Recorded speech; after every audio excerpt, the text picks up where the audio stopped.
Swastiastu. Selamat pagi semua. Jumpa lagi dengan saya di video kali ini. Saya beserta kelompok saya dari kelompok 3 akan membahas mengenai inkontinensia urin. Sebelumnya perkenalkan, nama saya Putu Mega Utami sebagai perawat. Dan teman saya. Perkenalkan, saya Putu Yoga Danjaya dari semester 5B. Perkenalkan, nama saya Komang Rahayudia Pangastuti. Saya dari keperawatan 5B. Baik, langsung saja ke videonya. Yaudah Bu, duduk. Oke, Pak duduk. Ada yang bisa saya bantu? Iya, ini saya mau konsultasi Bu. Ya. Hari ini saya sering kencing-kencing aja Bu, nggak bisa ditahan. Saat kapan Ibu tidak bisa kencing Bu? Dari 4 hari yang lalu Bu. Sebelumnya saya minta data sedikit ya. Ibu dengan Ibu siapa? Saya Ibu Rahayu. Ibu Rahayu. Umurnya berapa nih Bu? 57 tahun. Oh, Ibu sudah termasuk lansia nih. Berdasarkan gejala yang Ibu sebutkan tadi, dapat saya simpulkan bahwa Ibu mengalami inkontinensia urin.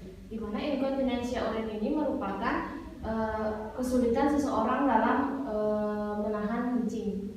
Misalnya Ibu kan kalau mau kencing itu langsung keluar ya Bu, itulah namanya inkontinensia urin. Nah, inkontinensia urin ini biasanya terjadi pada lansia. Ibu kan sudah termasuk lansia ini namanya. Iya. Itu dan biasanya kalau inkontinensia urin ini lebih sering terjadi pada wanita dan dibandingkan dengan pria. Apakah penyakit ini berbahaya, Bu? Nah, inkontinensia ini urin ini bukanlah penyakit yang berbahaya. Namun kondisi ini dapat memperburuk keadaan dari si penderita. Misalnya dalam keadaan kondisi sosialnya mungkin bisa buruk karena ibu kan mengompor, otomatis di lingkungan sosial ibu sudah gimana ya? Bukan sih didiskriminasi, hanya saja orang yang dengan ibu tuh merasa bahwa dia bau pesing gitu Bu. Itu yang dapat berpengaruh. Ini sih bukan penyakit berbahaya. Apa penyebab dari penyakit ini sebenarnya Bu? Nah, penyebabnya itu belum pasti, tapi kita menggali dari jenis-jenis inkontinensia urin ini. Ada 5 jenis inkontinensia urin. Yang pertama ada stress incontinence, di mana keadaan ini terjadi ketika ibu tertawa, bersin, batuk, mengangkat beban berat dan berolahraga yang terlalu keras gitu. Itu yang menjadi penyebab ibu mengalami inkontinensia urin. Yang kedua ada urge incontinence, di mana pada kasus ini di mana kontraksi otot dinding kemih ibu itu lemah gitu, jadi nggak kuat menahan kencing gitu. Kemudian yang ketiga ada overflow incontinence, di mana ini sering terjadi pada pria dengan gangguan prostat ya. Jadi tidak hanya wanita saja yang mungkin terkena inkontinensia urin, tapi pria juga bisa. Kemudian yang keempat ada fungsional incontinence, di mana seseorang ini dia sudah mengetahui bahwa keinginan akan berkemih, tapi tidak bisa sampai di toilet gitu loh Bu. Maksudnya ibu sekarang mau kencing, tapi ya pas jalan udah keluar kencingnya gitu. Iya itu dah Bu. Waktu itu saya juga sering sekali kayak gitu. Nggak bisa kencing kalau kamar mandi Bu. Itu juga termasuk Bu ya. Kemudian yang kelima ada total incontinence, di mana ini merupakan kelainan bawaan dari ibu, maksudnya seseorang ini sudah membawa penyakit ini dari lahir gitu Bu. Ibu ini bukan termasuk penyakit bawaan. Menurut gejala ibu tadi kan ibu bilang kalau saat batuk, saat bersin itu termasuk ke dalam stress incontinence. Nah Bu, mau nanya Ya. untuk istri saya nih, apa yang harus yang nggak boleh dilakukan selama sakit ini Bu? Oh, Ibu benar sekali pertanyaan dari bapaknya Bu ya. Yang pertama ibu hindari alkohol, karena alkohol ini dapat memperbanyak jumlah urin, sehingga ibu akan otomatis lebih sering kalau istilah baliknya tuh kacat licin ke kamar mandi Bu ya. Hindari dulu minuman alkohol. Ibu suka minum Bu? Suka sih sedikit-sedikit kadang-kadang. Bapak tolong dikontrol ibunya ya, supaya tidak minum minuman keras lagi. Kemudian yang kedua, ibu jangan terlalu banyak ngopi. Ngopi ini kan kafein ini dapat mendesak kontrol kemih gitu loh, mendesak kandung kemih ibu sehingga ibu sering kencing bu. Usahakan minimalkan lah 1 kali sehari aja ngopi bu ya. Kemudian yang ketiga, ibu kan udah lansia, ampunan nih ke senam-senam yang aerobik itu loh bu, tahu nih ke? Oh iya bu, kurangi nih ke, soalnya kan itu apa namanya banyak bergerak. Dalam keadaan ini kan ibu masih istilahnya ganjil sisiannya gitu, nanti biar nggak kencing terus bu, ngompol kasihan juga ya. Kemudian ibu suka manis? Ya lumayan bu. Hindari, dikitin dulu porsi makanan manis sama apa namanya minuman yang manis bu ya. Bukan maksudnya ibu berhenti minum minuman manis, bukan, cuma dikitin deh, Mengurangi. iya. Kemudian ibu sekarang kan udah lansia, dengan penyakit seperti ini ibu jangan mengangkat beban yang berat-berat gitu ya. Nanti kalau udah sembuh ya, misalkan mengangkat apa jangan yang terlalu berat deh. Bu, apa pengobatan untuk penyakit ini ya? Nah, pengobatannya itu ada beberapa obat alternatif apa namanya selain operasi bu. Sebenarnya kalau ibu mengalami inkontinensia urin ini kan ibu mengalaminya tidak parah, jadi menurut saya tidak perlu melakukan operasi. Jadi ada beberapa terapi yang disarankan dalam kasus ini, yaitu yang pertama terapi memperkuat otot dasar panggul. Ini dengan cara ibu menjadwalkan waktu kencing. Jadi ibu misalnya jam segini saya harus sudah kencing, jam segini harus saya sudah kencing. Kemudian yang kedua yaitu latihan menahan kencing. Ibu kan ini sekarang udah apa namanya kalau mau kencing langsung keluar ya. Diusahakan latihan menahan tahan kencingnya biar nggak merebas ya. Mungkin pertama kedua mungkin masih keluar kencingnya ya, tapi coba lagi terus tahan coba menahan kencing itu. Kemudian yang kedua ada obat penghambat alfa. Biasanya obat ini diberikan untuk mengurangi kontraksi otot panggul pada ibu dan kelenjar prostat pada laki-laki. Kemudian yang ketiga ada suntik botok namanya bu. Suntik botok ini adalah penyuntikan botok yang dilakukan ke dalam kandung kemih secara langsung untuk melemaskan otot yang telah berkontraksi aktif. Maksudnya ibu kan sekarang kandung kemihnya ini terus mengeluarkan kencing kan, jadi dia bekerja aktif. Kita berikan suntik botok untuk melemahkan kerja dari si kandung kemih tersebut. Kemudian yang keempat adalah pemasangan cincin pesarium, di mana pemasangan cincin ini digunakan untuk mencegah penurunan rahim. Artinya rahim ibu biar nggak ikut turun bu gitu, karena ibu kan sering kencing tuh ya, sisiannya sakit gitu bu. Gimana itu pemasangannya bu? Langsung di gininya apa namanya di kandung kemihnya. Kemudian yang terakhir yaitu jalan tadi seperti yang saya bilang, yaitu operasi gitu, kalau emang sudah serius. Tapi bu coba dulu terapi yang seperti yang saya tadi bilang. Nanti kan saya ajarkan bu ya gimana terapinya. Iya. Nah bu, apa saja faktor yang bisa menyebabkan istri saya kayak gini bu? Nah, ada beberapa faktor yang apa namanya pemicu bisa dibilang bu ya. Yaitu yang pertama usia lanjut. Ibu kan sudah berusia lanjut, jadi otomatis kandung kemihnya sudah lemah karena ibu sudah sering mungkin melahirkan. Ibu udah punya anak berapa? Udah 4 kali saya melahirkan, udah 4 jadinya bu.